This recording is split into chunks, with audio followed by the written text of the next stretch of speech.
Okay. How big of a role should the energy industry play in New Mexico's economy, and what should government do to encourage or discourage it? Janice first. Wow, I love that question. You know, this state is unlike any other state, and energy should be our largest export.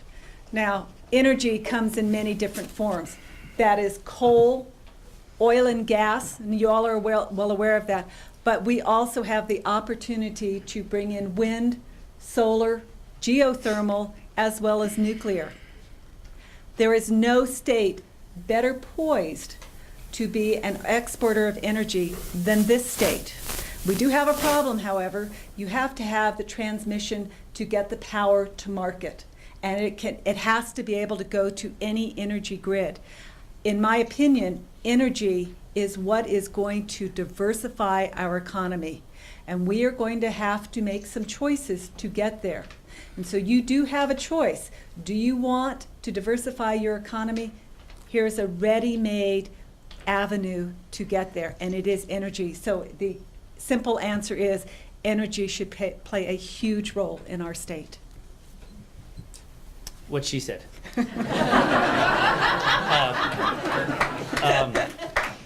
I couldn't agree more. And energy and actually the extractive industries in New Mexico have really been a cornerstone of our economy, forever. We are, I think, number 3 and number 5 in crude and natural gas production. I'm not sure which is which, but in the country, I mean, there are states that would die to have the resources that New Mexico has. I'm actually a big advocate for nuclear power, and we have huge,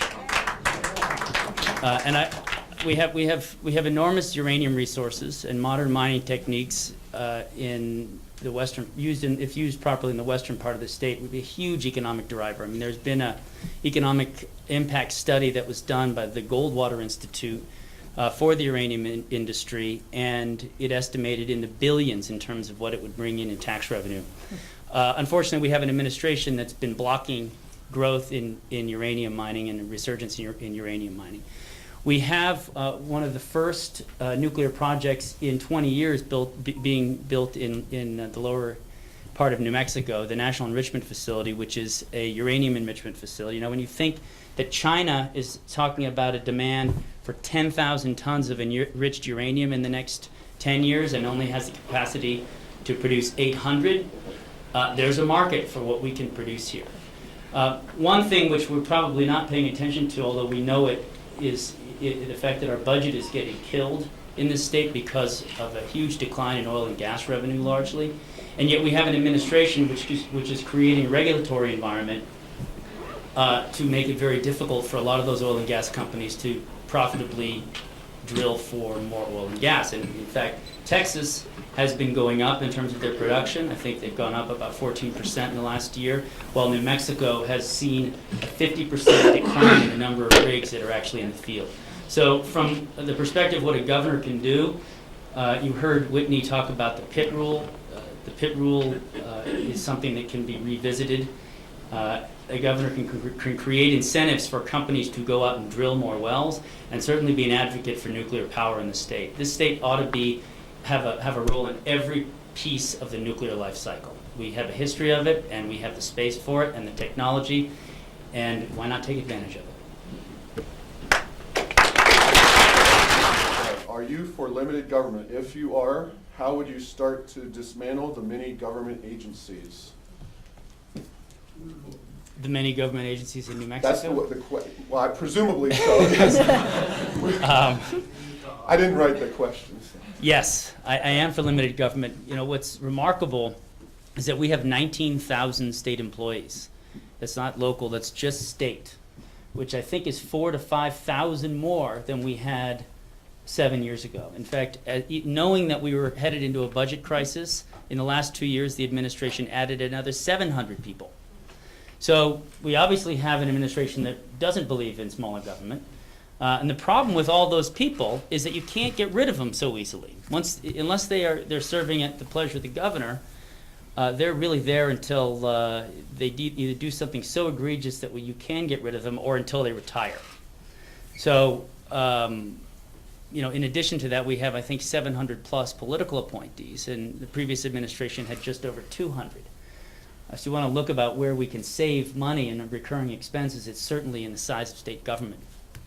Another thing that's happened over the last few years is we have amazing duplication of state services being provided by different agencies. You look at the Department of Health, we have the Department of Human Services, and then there are a whole ton of other commissions and organizations that are designed to provide health care for New Mexicans, all of which do the same thing, or more or less the same thing.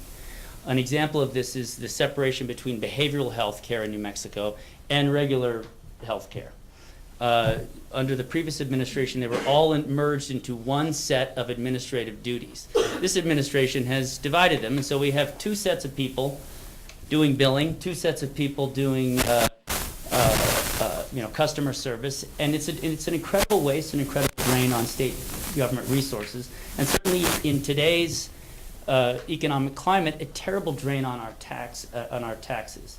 Especially when we're hearing that there's going to be 32 or 34 potential new taxes. Many of them are probably terribly regressive, that are going to be proposed in this next legislative session. So as governor, I mean, you've got to make government smaller. If anyone goes up to Santa Fe and tries to do any business up there, recently you'll notice that there's no place to park for people who are actually wanting government service, because they're all state employees who work up there. That's not to say that state employees are bad, but we certainly have to. They were all taking the train. Okay.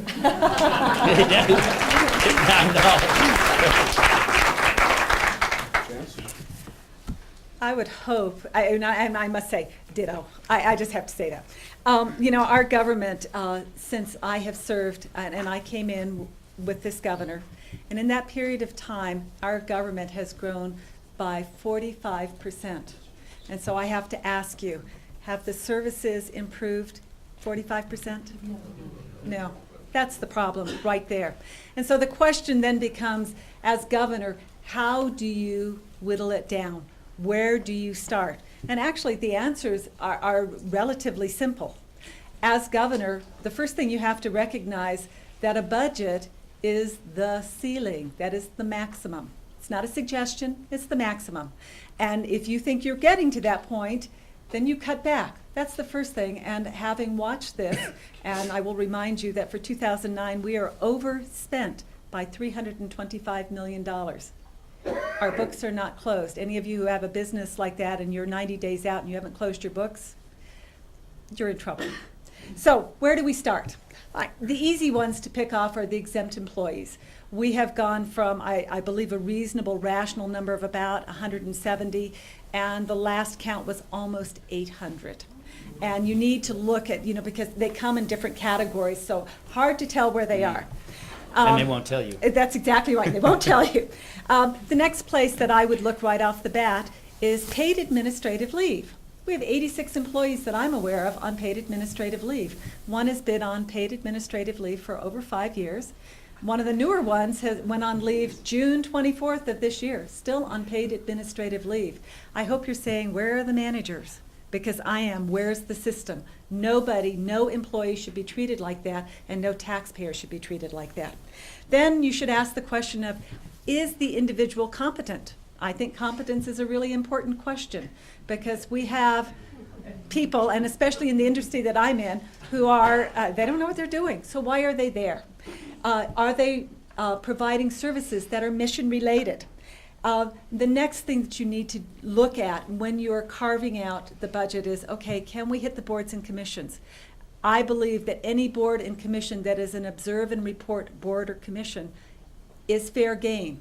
Boards or commissions that are providing direct services you might want to look at. Making broad sweeping cuts may do more damage than you think. It's important that we take the time to do the carve-outs to make a smart, efficient, smaller government.